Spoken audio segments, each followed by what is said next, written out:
Now, The Hunt Palmer Show. This is a catastrophe. You are now listening to The Hunt Palmer Show. Brought to you by Renaissance Homes and Pools on 104.5 ESPN Baton Rouge. That's what I wished for when I blew out my candle. Locking down the middle of the day. Live from the Raising Cane studio. This is Hunt Palmer. The floor is yours. Welcome in. Hunt Palmer coming to you from the Raising Cane studio downtown in the capital city on this Wednesday. Means we're brought to you by Renaissance Homes and Pools. Got Jordan Kitchens, Cassie Spazzali back there on the ones and twos. Fired up. You were here with us. Matthew Brune will be along in 15 minutes. LSU got thumped in Gainesville last night. We'll talk a little bit about that. It's What If Wednesday. If you got some what ifs, hit us with those. Close out the hour with our friends from Oxford. Dr. Jeremy Burnham will be along with us in 45 minutes. Hour number 2, J.D. Bickell, kind of putting a wrap on college football. Got some Saints we want to talk about, some contract extensions that will be upcoming or potentially not for New Orleans. We'll discuss all of that. So lots and lots to do. Let's crank it up the way we do every single day with our opening drive. Welcome to the big league. It's time for Hunt's Opening Drive. Presented by Fabry Chevrolet GMC in St. Francisville. All right, let's talk some football. Obviously, the big news of the day is that LSU has added Prince Will Umanmielen to its signing class. We have discussed Umanmielen significantly over the last week, so I don't think I have to break down his game. But obviously, a big add for LSU to get a proven edge rusher in the Southeastern Conference, get a guy that led Ole Miss in sacks with 9 of them, that did so in some of the biggest moments of their season.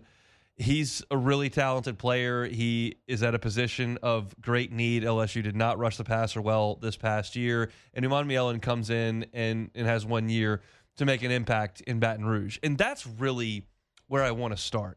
I sensed this from doing research on LSU's transfer portal class, but it wasn't something I could put a number behind until this morning when I went and put a number behind it. It felt like to me that LSU was not adding very many seniors to be in this transfer portal class. It felt like a lot of the guys they were adding have significant eligibility remaining. If you remember, this time last year, LSU signed the biggest transfer portal class in its history with 18. And of those 18, you had 8 that were entering their final season of eligibility. Jack Pyburn, Patrick Payton, Jamari Butler, Barian Brown, A.J. Halsey, Josh Thompson, Bauer Sharp, Bernard Gooden. These guys came in. This is it. And, if you look at that list of guys, you got really quality production from them. Jack Pyburn was a starter for you and played really well against the run. Patrick Payton played a ton of snaps for LSU. Jamari Butler, once Gabe Relaford got hurt, was an integral part to what LSU was doing on the edge. Those 3 guys played a lot. Barian Brown, for a bad passing game, was out there a lot. Made play on special teams. He was out there and contributed on a bad offense. A.J. Halsey was a star. Josh Thompson played more snaps than anybody on your offense. Bauer Sharp was your inline tight end. Bernard Gooden was among the best defensive linemen you had. You didn't miss on any of those guys, but you brought them in to fill a need for a season. They're gone. It was 44% of your signing class last year. 44% were 1-year players. By rule. They couldn't come back. Now, I'm not dense enough to believe that all the players that LSU has signed with additional eligibility beyond 2026 are going to stay at LSU. I'm aware of that. So, keep that in mind as I discuss the flexibility and potential stability that this portal class brings LSU. I know they can all leave. We're all aware of that. So I'm not missing the boat on this, but I'm just, there are options here. There are no options for Jack Pyburn. The option for Jack Pyburn was come to LSU, play a year, go try the NFL. The option for Barian Brown, come to LSU, play 1 year, go to the NFL. At least a massive number of this signing class that LSU has brought in the transfer portal has options. Prince Will Umanmielen is the 41st member of this class. 41. Do you know how many are out of eligibility after this year? 5. 5 of 41 will be out of eligibility after this year. Umanmielen, as we mentioned, TJ Daugherty, who comes from Ole Miss, He led the SEC in tackles this past year. Aliuba, who was a 2-year starter at Maryland on the offensive line. Jace Brown, fastest player in Kansas State history to 1,000 yards, set the all-time sophomore receiving record at Kansas State. And Ty Benefield, who has accumulated 233 tackles in 3 seasons at Boise. 2 times he's led that team. So you look at the guys they brought in who are out of eligibility after this year. It's Ole Miss's sack leader, the SEC's tackle leader, a 2-year starter at Maryland on the offensive line, the fastest player in Kansas State history to 1,000 yards, and a guy who made 250-ish tackles at Boise State. These are plug-and-play players. Umar Mielen's going to start. Daughtery's going to start. Baugh's going to start. Brown's going to start. Benefield's going to start. These 5 guys are going to start. But there are 36 beyond that. And they all have options to return. It's pretty clear that Lane Kiffin is comfortable at the end of a season, in December into January, going heavy on the portal. Like that's pretty clear. His staff is comfortable doing that. But life gets a lot easier if you can add guys with options. And you can keep some people around and you can create some sense of stability.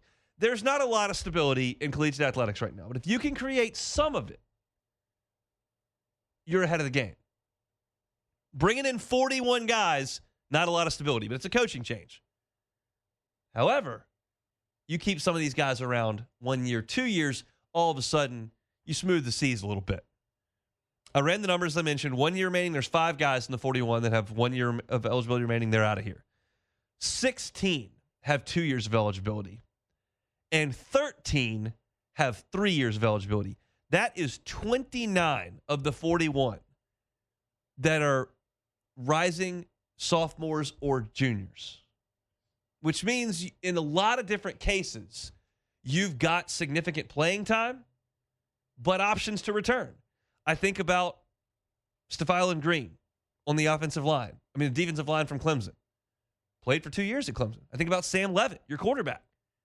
If Sam Leavitt's not at LSU in 2027, things probably went pretty well in 2026. Probably. He's probably an NFL draft pick. But he could be LSU's quarterback for 2 more years. I look at Jordan Ross from Tennessee. Edge rusher who hasn't blossomed into his potential. He's played for Tennessee for 2 years, but he's got 2 more years. He might explode this year. 11 sacks, first-round pick. It's possible. That's his pedigree, but he's got 2 years of eligibility remaining. I look at a guy like Malik Blockton, who has played for Auburn, has been a starter at Auburn on the defensive line. He's got 2 years left. Sean Tompkins, offensive lineman, Baylor, started for them. He's got 2 years left. Devin Harper from Ole Miss, 4 years left. He just redshirted at Ole Miss, 4 years.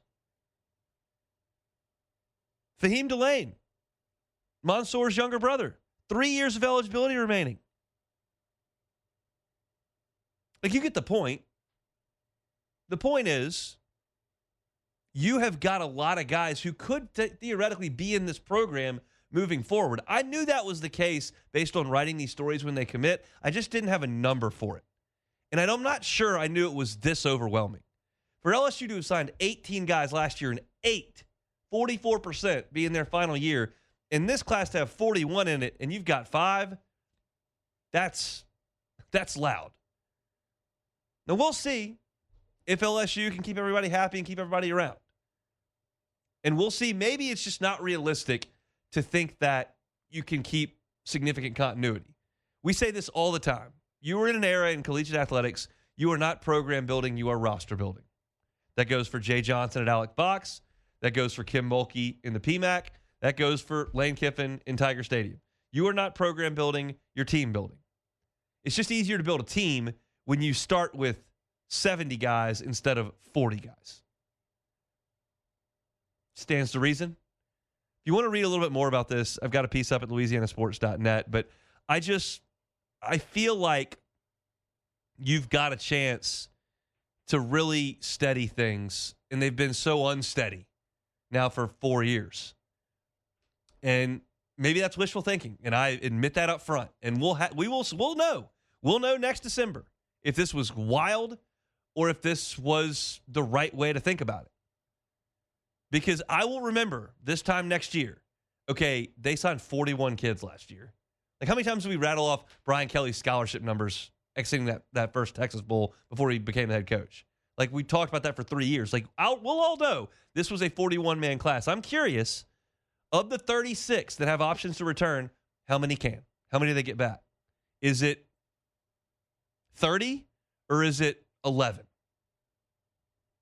And if it's one of those real extremes, you'll know, like, well, you can't count on any continuity whatsoever. Or, yeah, if you can get some guys into your program that have multiple years, that's probably a better investment than going heavy and signing 20 guys in their last year.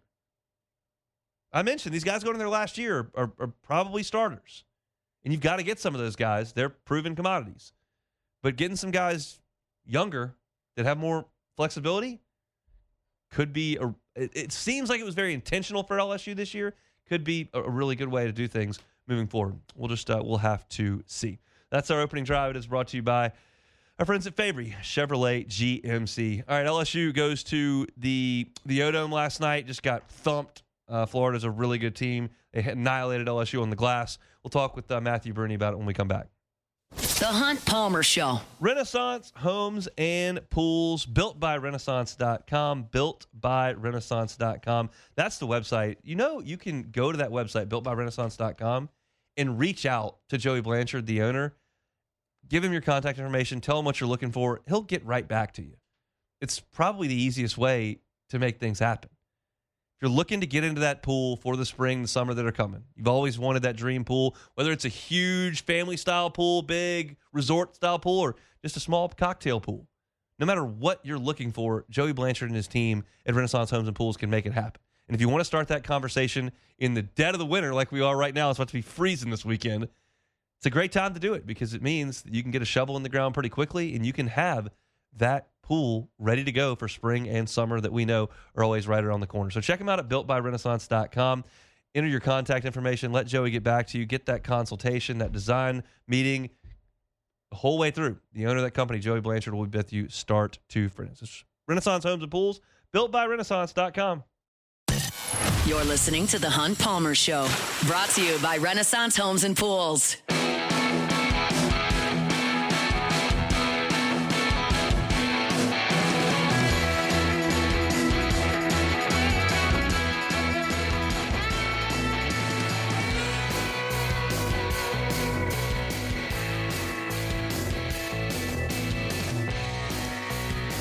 Checking out the Bayou Ford chat.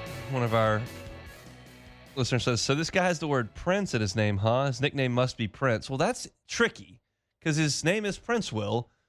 And so you would think, well, Prince might be a nickname, but his brother's Prince Lee. So you can't go double Prince on that. There's got to be a differentiation. I think it's the end of the names. I think you have to say Prince Will.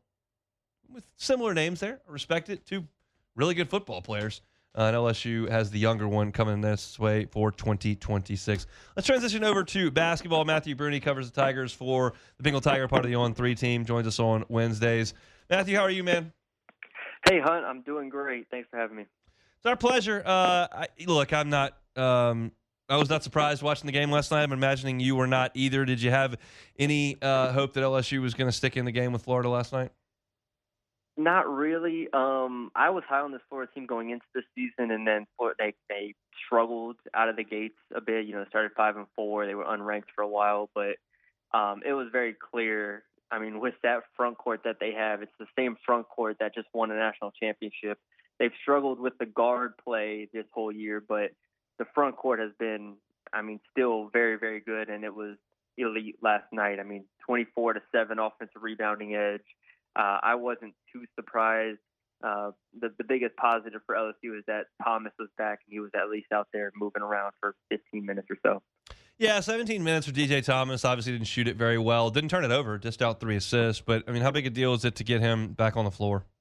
Yeah, it's massive. I mean, we've talked about it at length and just how he makes everybody else tick around him. And I thought while he was on the court, They actually had some good offensive possessions. You saw sometimes where he hit Nwoko on the short roll, and they'd have to rotate. He'd find an open man for three, or he, would take care of the ball in a way that, just Max McKinnon and Jalen Reese just can't really take care of the ball in that way, and it leads to easy points for the other team. So if nothing else, you have a guy who takes care of the ball and at least puts his teammates in position to be successful. Obviously, there were things outside of his control that, cost LSU the game, but it was good for him to at least get out there and get his feet wet. Did you learn anything positive about LSU's team or players with Thomas out that can be used now that he's back? I want to say yes, and I know, if you ask McMahon this question, he would say yes. But honestly, I think he is such a difference maker, and this team was built around him in such a way that I don't know how much positives I can take from the last 5 games or 4 games.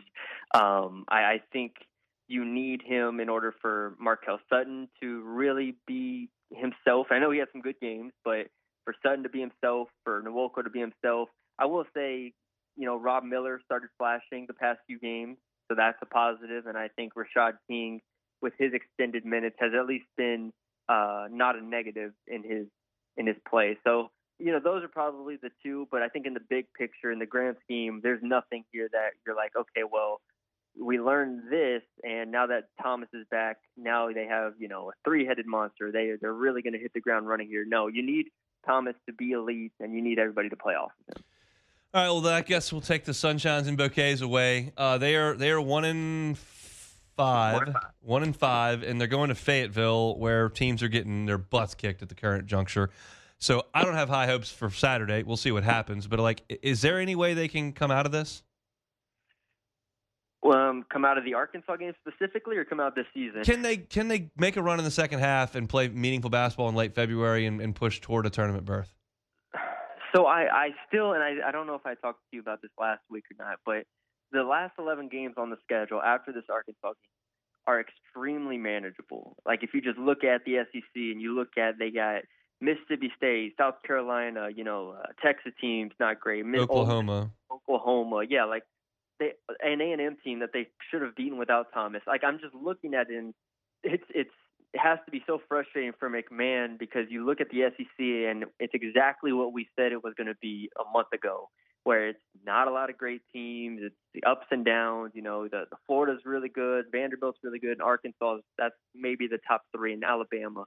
Everybody else is, you don't really know. So it's possible, and that's the only reason why, we're not firing up the hot board over at On3 yet or anything like that, because it's like, it wouldn't shock me if they, in the last 11 games, go 7-4 or 6-5 at the least. Like, if they make a run there, then it gets interesting. And Joe Lunardi still thinks, and a lot of rating systems still have LSU as a top 50 team in the country right now. So it's hard, but I do think that there is a chance still that they make a run in the back end. When we look back at the non-conference before Thomas got hurt, the 2 games that really stand out are Texas Tech and SMU. You follow those 2 programs a little bit from afar, but certainly know what they're up to. And as I've watched them play in conference play, I'm going, those are 2 pretty good basketball teams. LSU got dusted by one of them, and then they handled themselves against SMU. Like, what does that tell you now that we've got a little bit more conference information on those 2 teams? Yeah, Texas Tech is going to be really, really good the entire year. I mean, I wouldn't be shocked if they make an Elite Eight, maybe even a Final Four run. But the SMU win is still going to hold a lot of weight. SMU's up to, I think it's 33rd or 31 in KenPom right now. So they're continuing to climb. They'll continue to get wins in the ACC because they've already played Duke and Clemson. So they've already had a couple tough games there. But if SMU continues to win, that could be a top 30 win. It's already a quad 1 win. And then, like I said, the back half of this schedule, it's more than half. It's the last 11 games after this Arkansas game. You look at it and say, all right, if they can go 7-4 and get to that 8-10 record, is that enough? And I think I'd be curious to see, just like in what we see with college football with that committee, where they try to take injuries into account.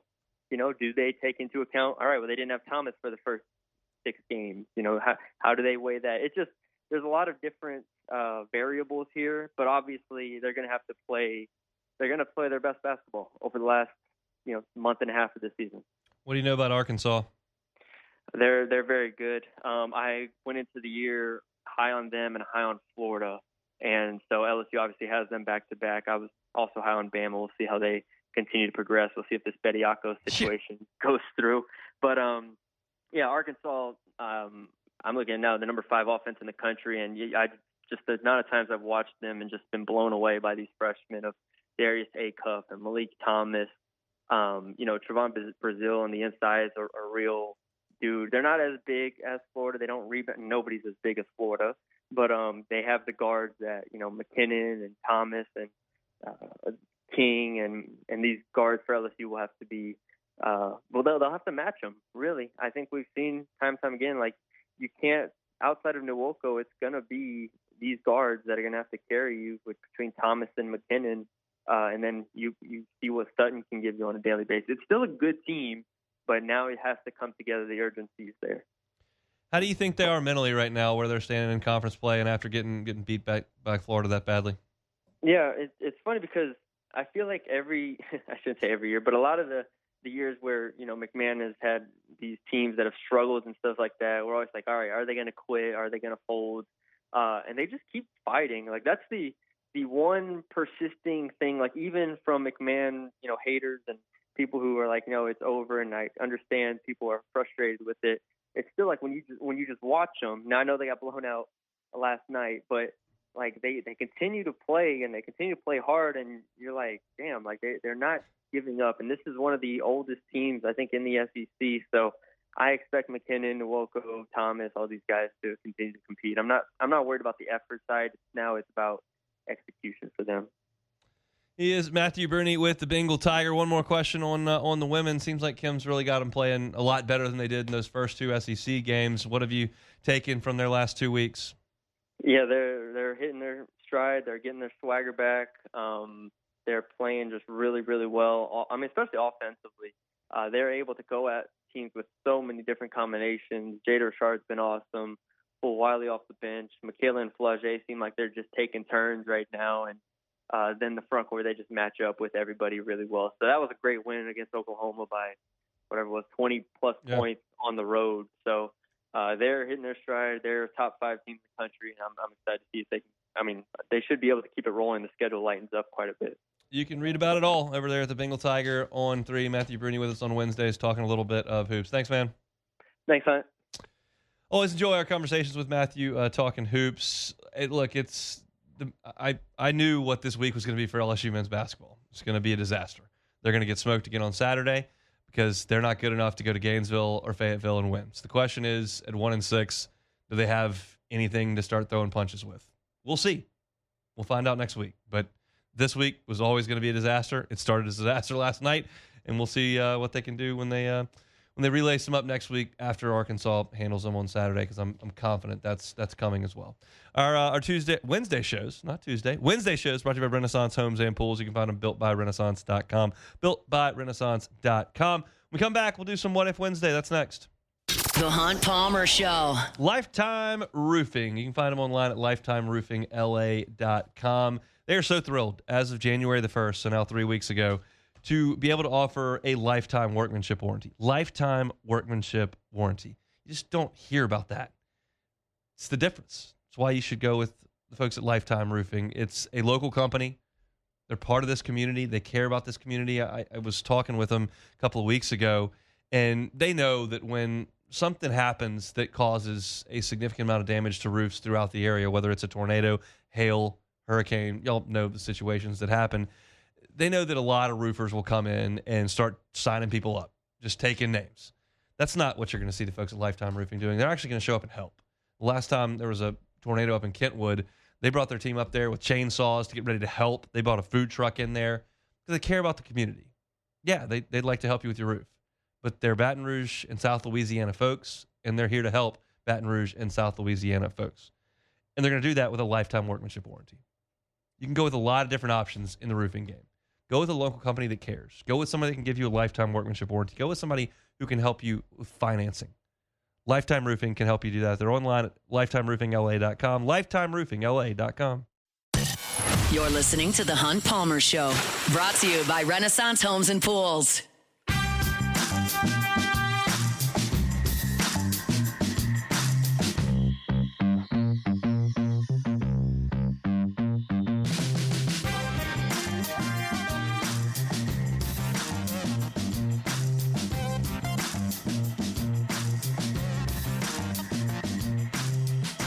Wednesday show is brought to you by Renaissance Homes and Pools.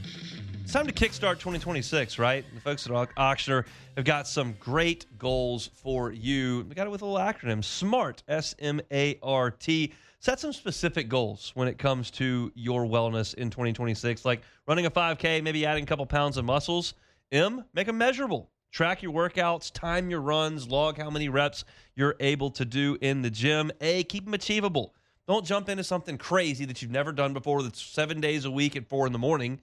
Make it achievable. Set a realistic goal that works with your lifestyle. Those small changes are far more likely to stick. And then choose a time frame. That's what T is. It's a target date that can keep you motivated. So SMART goals, specific, measurable, achievable, realistic, and a time frame. Remember, when you're thinking about your wellness in 2026, small wins matter. Celebrate your progress.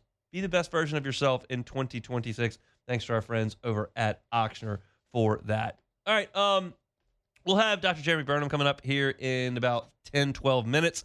J.D. Piquel with us in half an hour reacting to the college football season that we just settled. I got to talk some Saints, top of hour number 2 as well.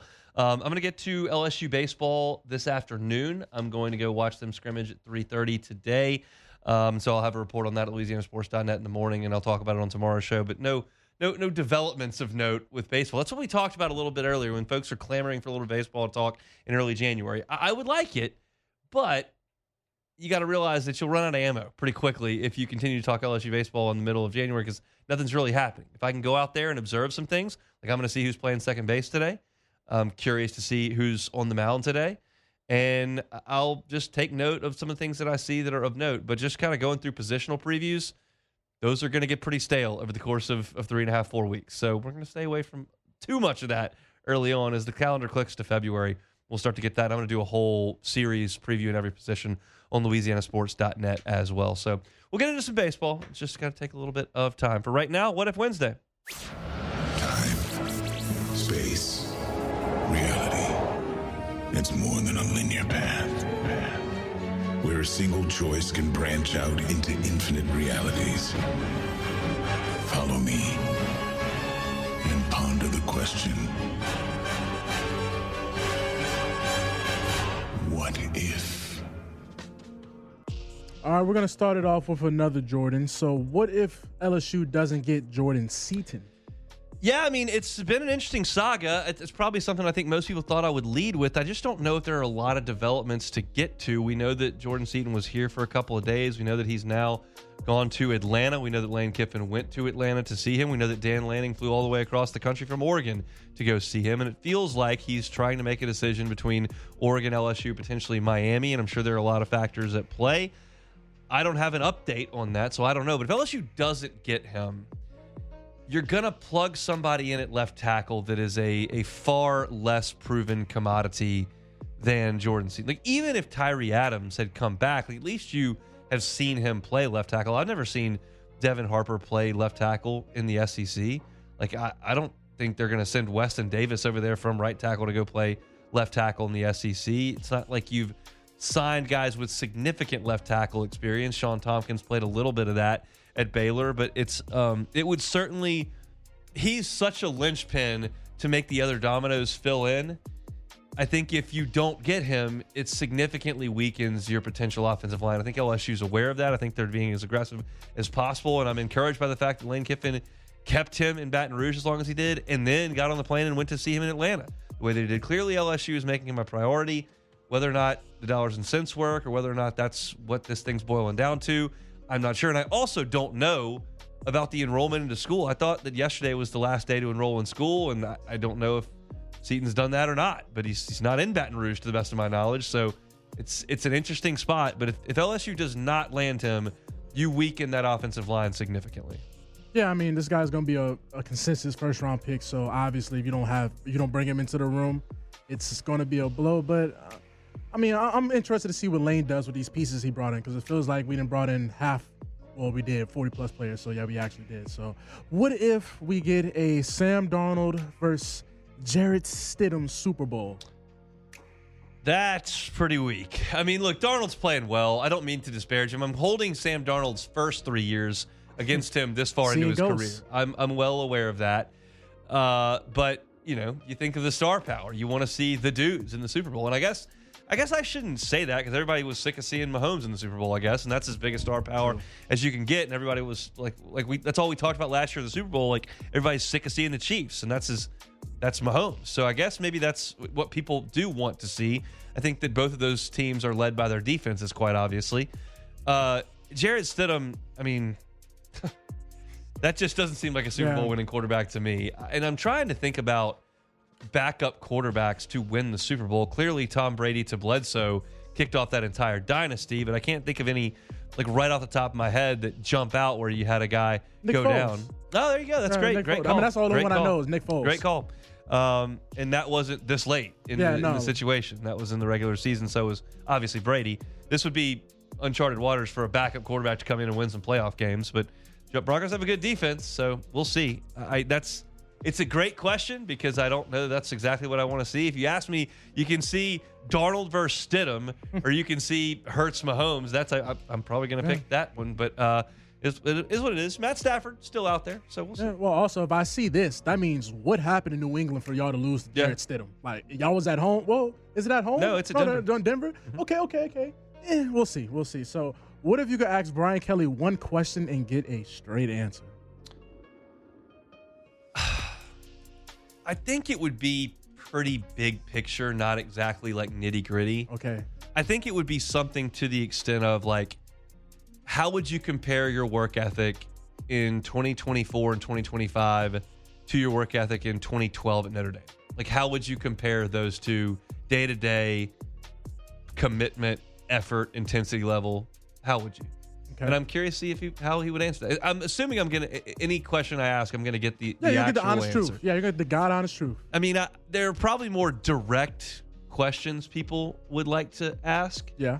About maybe the firing, or about Matt House, or about anything from or what's the worst hiring decision you made, or any of those. Yeah. But I think I want a bigger picture. How did you change as a coach once you got a $100 million contract and you were in your 60s? How does that? Did you still grind it, or were you he didn't? Because I'm always skeptical of sweeping internet conspiracy theories, and the whole playing golf every day thing never jived. I just don't agree with that, and I feel like there are a lot of LSU fans who have determined Brian Kelly didn't even try. And I'm not suggesting that's impossible. I'm just suggesting I'm not going to say it unless I know it. Yeah. And I don't know it. And if I'm going to get a straight answer and I can ask about it and actually get him to tell me, well, yeah, I was on cruise control, then I would go nuts. I would be like, that's ridiculous. To get that contract at that job with those expectations and give that effort, it's ridiculous. But I don't know that to be true. So I hesitate to go there when I don't. There are a lot of people that just want to dive in and just throw swords, cast stones, the whole deal. I'm just not wired like that. Yeah. If I had to ask him, get the God honest truth, my main one would be, what was Nussmeier's injury, and if he wasn't injured, then what were y'all just trying to hide? That's what I really want. I think I know that. I think he had a strained oblique muscle. Yeah. And couldn't throw. And they just took it easy, threw a bunch of screen passes, and it got him through the Clemson game. Yeah. But by the time you got to teams that could score, and you couldn't throw the ball down the field, and your quarterback was hurt, and your offensive line wasn't good, and your running game was terrible, the whole thing was just a house of cards. And then my last question to him would be, what were the next 24 hours like after the A&M loss? What was that 24 hours after that loss like for you? I just want to know what the process was, knowing that you knew your seat was on fire. And then, I didn't really see them firing them after that, but we knew something was going to happen. So that's what I don't know. What was those 24 hours? Yeah, like? Look, that'll be one that I'll remember forever, because I've said this after the game was over. I have simply never felt that way in that stadium before. Yeah. Watching that fan base. Yeah. Take over That stadium was jaw-dropping and gut-wrenching. Because for so long, you had your thumb on them. Yep. Like they were just little brother. Now, they're technically Texas' little brother, but they were just a non-factor. And they had 15,000 people there. Your whole fan base was gone. Yeah. They were playing the Aggie war hymn. Yeah, that's what that is, the war hymn. What they're doing the sideways. Just a Confederate. I can't. Don't go that deep. Don't go that deep. I can't.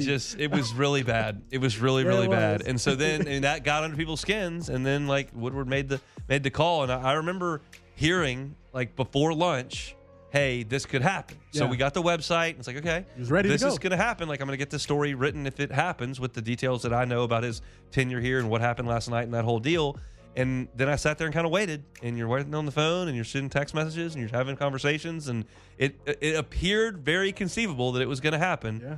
And then it did, and it was. I don't think that happens if A&M kicks a field goal at the gun.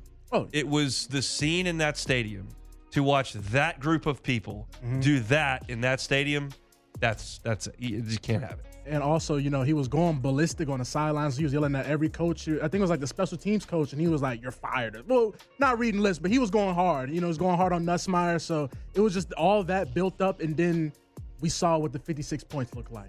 I'm enjoying the Bayou Ford chat right now. This is completely off topic, but our guy Sven Krusberg says that don't expect LSU to win 8 or 9 games. It's not going to happen. They don't have a quarterback. Scadaboo carried the 2014. Levitt's not any good. Can't throw a 10-yard out route. So okay. That's one way to analyze things. Good analysis right there. We need him. I think we're focusing on one football game as opposed to 2 years of football and just going straight to Starkville. Yeah. And you can do that because that's your squad. But it would surprise me if LSU won 7 games next year. He said don't expect 8 or 9, so it's got to be 7 or fewer. It would surprise me if LSU won 7 games. Listen, you can't find any Ole Miss fan out there that's not talking about that Sam Levin performance against Mississippi State. Yep. How can this guy beat Ole Miss and he threw for 30-something yards versus Mississippi State? Oh, man. They love it. We'll close out the hour with Oxner next. The Hunt Palmer Show. Love telling you about Marucci, based right here in Baton Rouge, formed in a backyard shed in 2004. 22 years later, just over 2 decades later, the official bat of Major League Baseball. That's so cool. If you've got a youth baseball team, youth softball team that's got a season coming up, you want to get them together and go do something really fun, really cool, really educational and fascinating, the Marucci Campus Tour is where you need to go. You can watch where they make 1,200 bats every day that they send to the best players in the world to use. And it's right here in Baton Rouge. They've also got cool opportunities to go swing the bats in the cage. Want to take a team to do that? You can do it. They've got your shop as well where you can get all your Marucci gear.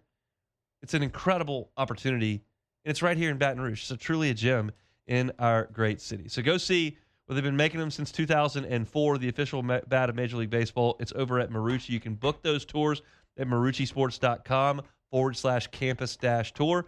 maruccisports.com. Click on the campus tour button at maruccisports.com. You're listening to The Hunt Palmer Show, brought to you by Renaissance Homes and Pools.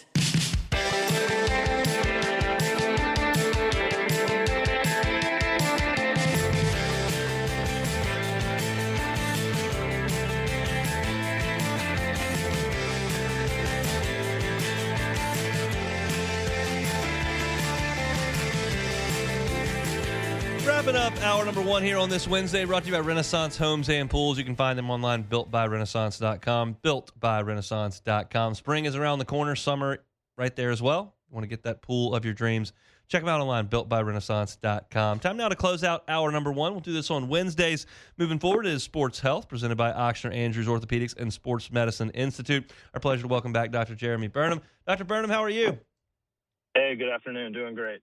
Glad to hear it. I was looking at this online earlier today, and there were some really high-profile ACL injuries in the NFL this past year. Patrick Mahomes probably chief among them, certainly Micah Parsons, Tyreek Hill, local tie with Malik Neighbors, and that would lends you to think like, oh, I mean, another just awful year for ACL injuries, but the data is suggesting that number may be dropping. What have you seen?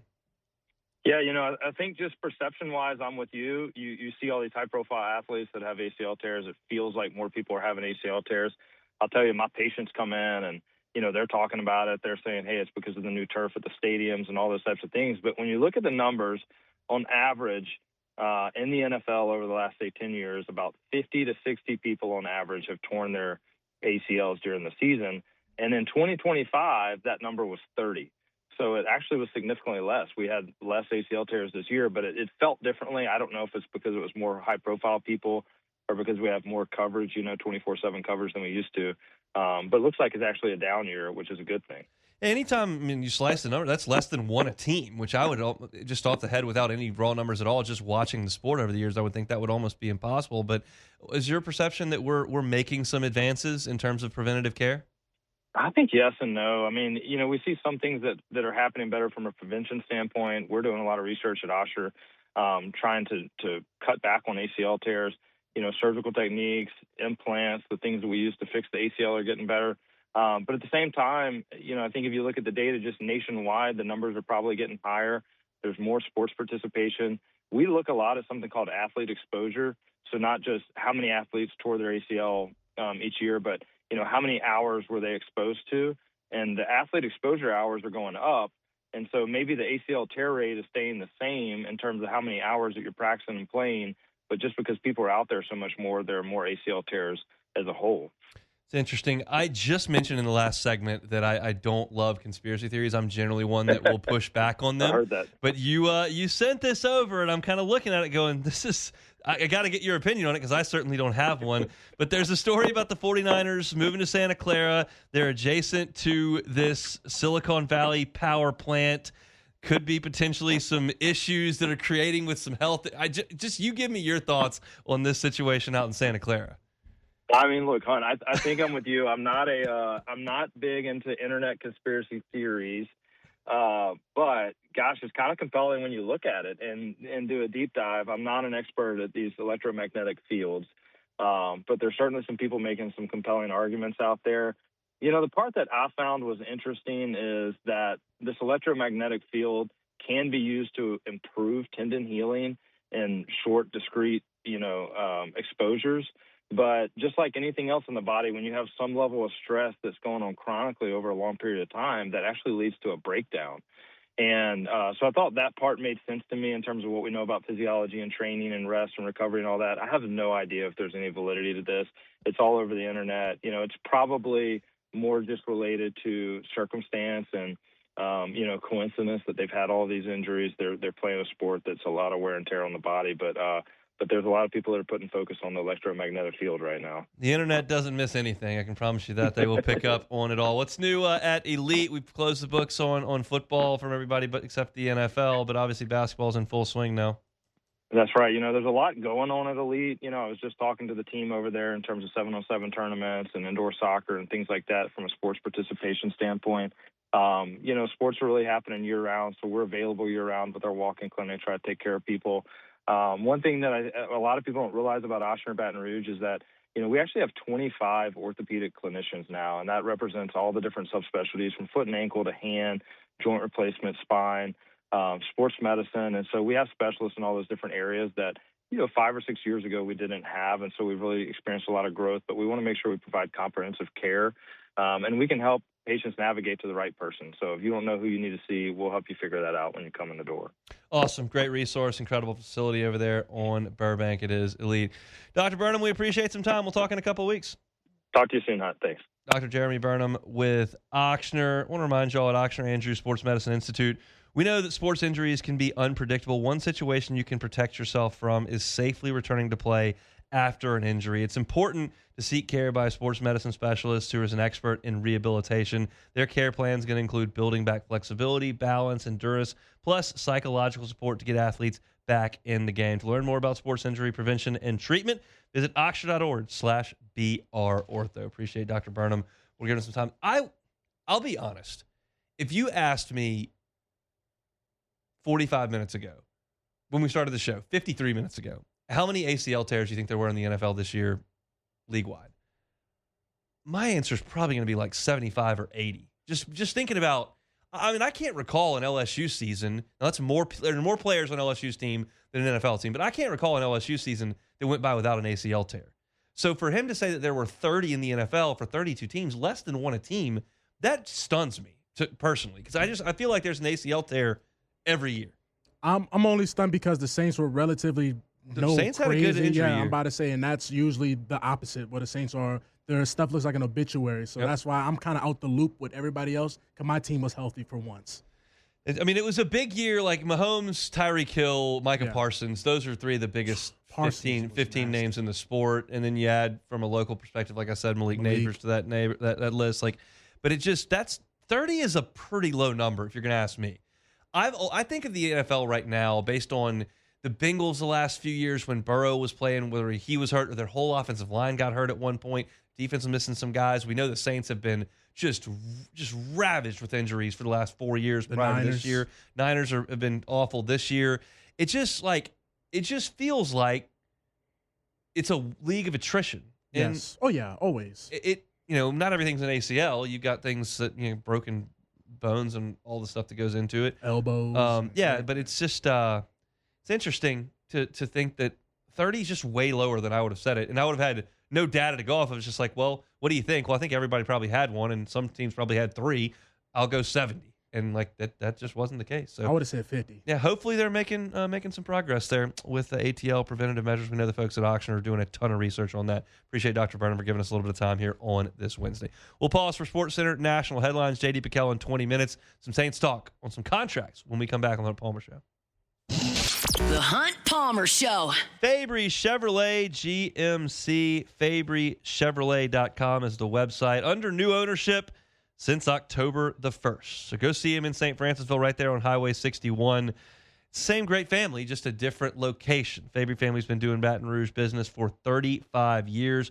3 different locations, 5 different brands. Thrilled to have a Chevy GMC point right there on Highway 61 in St. Francisville. If today's not a great day for you to get in the car and drink that short drive to St. Francisville, how about check them out online? FabryChevrolet.com. The entire inventory is right there online. So whether you're looking for a Chevy Tahoe, Chevy Suburban, maybe a Silverado on the truck side of things, it's there online at FabryChevrolet.com. You can also see the GMC Sierras. The Yukons are hot, and so are the Denali's as well. If you want to take a look at that, FabryChevrolet.com has got you covered there as well. They're on Highway 61 in St. Francisville. Make the short drive or check them out at FabryChevrolet.com. That's FabryChevrolet.com. With so many options, why choose Arizona State University? For me, the only online option was ASU because of the quality. Their faculty was really involved with their students and care about your personal journey. The dedication to my personal development from my professors, that's been extremely valuable to me. Earn your degree from the nation's most innovative university. Online. That's a degree better. Explore more than 350-plus undergraduate, graduate, and certificate programs at asuonline.asu.edu.